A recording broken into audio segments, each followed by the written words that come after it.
दबंग बहू। इतनी देर से बैठे टीवी देख रहे हो, शाम हो गई है, बाजार जाकर सब्जियां ले आओ। पता नहीं पिछले जन्म में कौन से पाप किए थे जो आज ये दिन देख रहा हूं। इस घर का मालिक होते हुए भी इस घर में मेरी एक नहीं चलती। गिरधारी बाजार चले जाते हैं। शांति का बर्ताव घर में किसी को पसंद नहीं आता था। कुछ समय के बाद शांति के बेटे रमेश की शादी हो जाती है। देखिए जी, कैसी लग रही हूं मैं इस साड़ी में। अरे भाग्यवान, क्या कर रही हो? जरा धीरे बोलो, कहीं माँ को पता चल गया कि मैं तुम्हारे लिए साड़ी लेकर आया हूं तो मेरी शामत आ जाएगी। तभी शांति रमेश को आवाज देती है। अरे रमेश! रमेश भागता हुआ अपनी माँ के पास आता है। क्या हुआ माँ, क्या बात है? अरे नालायक, कल तुझे तनख्वाह मिली है और तूने अभी तक मुझे पैसे नहीं दिए। ला जल्दी से पैसे दे। रमेश अपनी माँ को पैसे देता है। शांति पैसे गिनकर रमेश से कहती है, अरे ये तो कम है, बाकी के कहाँ हैं? अरे माँ, वो दरअसल दुर्गा को कुछ सामान की जरूरत थी तो मैं उसके लिए सामान ले आया। अरे वाह बेटा, शादी हुए 2 दिन नहीं हुए और तू अभी से अपनी बीवी का गुलाम बन गया है। मेरी बात कान खोल कर सुन ले। खबरदार, अगली बार मेरी इजाजत के बिना तूने उस महारानी पर 1 रुपया भी खर्च किया तो। ठीक है माँ, मैं समझ गया। अब यहाँ खड़ा खड़ा क्या कर रहा है? चल जा काम पे। रमेश वहां से चला जाता है। रमेश के जाते ही शांति अपनी बहू दुर्गा को आवाज देती है। अरे बहू, यहाँ! जी माँ जी, कहिए। मेरी साड़ी प्रेस कर दे, मुझे बाहर जाना है। जी माँ जी, अभी कर देती हूँ। दुर्गा साड़ी प्रेस करने चली जाती है। उसी शाम शांति ब्यूटी पार्लर में फेशियल करवा रही होती है कि तभी उनकी सहेली ममता वहां आ जाती है। और सुना शांति, क्या हाल है? सब बढ़िया है, तू बता। और तेरी बहू के क्या हाल है? घर के काम वाम ठीक से करती है या नहीं? अरे करेगी कैसे नहीं, मेरे घर में किसी की मजाल है कि मेरा हुक्म ना माने। ये तो तू बिल्कुल सही बोल रही है, लेकिन आजकल की लड़कियों को तू नहीं जानती, बड़ी तेज होती है। कहीं ऐसा ना हो कि कुछ दिनों के बाद गंगा उल्टी बहने लगे। अच्छा, अब मैं चलती हूँ। ममता के वहां से जाते ही शांति सोच में पड़ जाती है। कहीं इसकी काली जबान सच ना हो जाए, मुझे कुछ करना होगा। अगली सुबह। अरे भाग्यवान, तुमने रामू को काम से निकाल दिया है क्या? तो और क्या करती, अब तो घर में बहू आ गई है, अब हमें नौकर की क्या जरूरत है? अब से घर का सारा काम हमारी बहू करेगी। पता नहीं भगवान ने तुम्हें किस मिट्टी का बनाया है जो तुम अपनी बहू को नौकरानी समझती हो। अरे बहू तो बेटी समान होती है जिसे घर की लक्ष्मी समझा जाता है।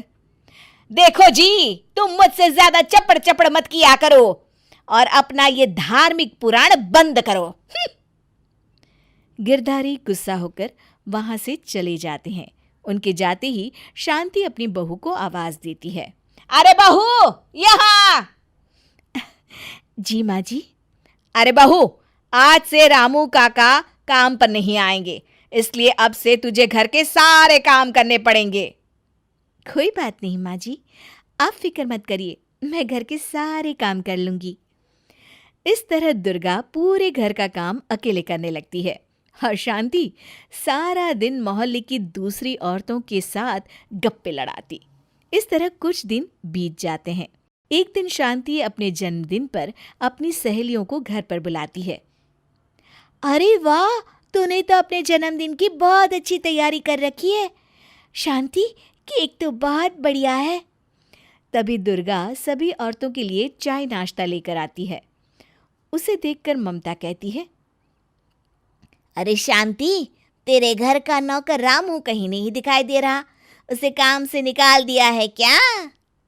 अरे मेरी बहू के होते हुए मुझे नौकर की क्या जरूरत है? मैं उन सासों की तरह नहीं हूँ जो अपनी बहुओं को सर पर चढ़ा के रखती है। अरे हमारी बहुओं को पता होना चाहिए कि डर का दूसरा नाम सास है। सच में तेरा तो जवाब नहीं शांति। अपनी सास की इस तरह की बातें सुनकर दुर्गा को बहुत बुरा लगता है, लेकिन वो उस वक्त कुछ नहीं कहती और अपनी सास को सबक सिखाने की ठान लेती है। फिर एक दिन, अरे घर में कितना काम पड़ा है और तू महारानी की तरह अपने कमरे में आराम फरमा रही है। घर का काम कौन करेगा? माँ जी, आज मेरा काम करने का बिल्कुल भी मूड नहीं है। क्या मतलब मूड नहीं है तेरा? दरअसल माँ जी, आज मैं अपनी सहेली के साथ बाजार में शॉपिंग करने जा रही हूँ, इसलिए घर का सारा काम आप कर लीजिए। अरे बावली हो गई है क्या? मुझसे घर का काम करवाने की बात कर रही है? दिन में सपने देख रही है क्या? एक बात अपने कान में अच्छी तरह डाल ले लड़की, इस घर में मेरा राज चलता था, चलता है और चलता रहेगा। अरे माँ जी, मैं भी किसी का हुक्म मानकर दबाव में काम करने वालों में से नहीं हूँ, आप तो भूल ही जाइए। अरे तू कल की छोकरी मुझसे जबान लड़ा रही है? ठहर जा, मैं तुझे अभी बताती हूँ।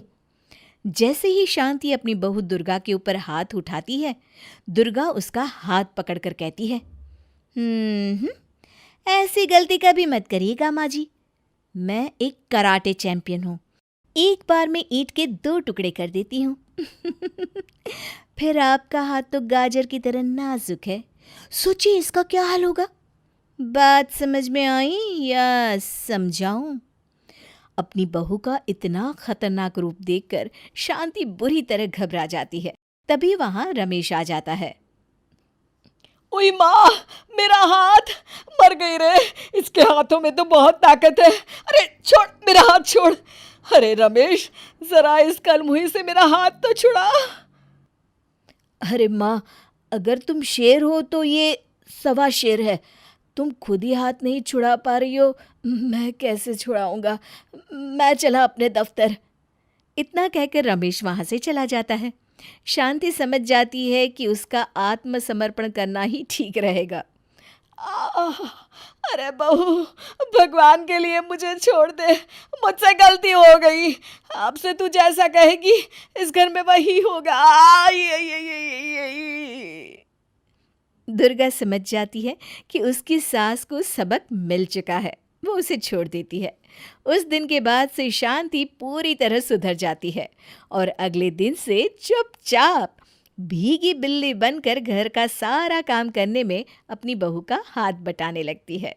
शिक्षा: हमें हमेशा अपने परिवार के सभी सदस्यों को बराबर सम्मान देना चाहिए और सबके साथ मिलजुल कर रहना चाहिए।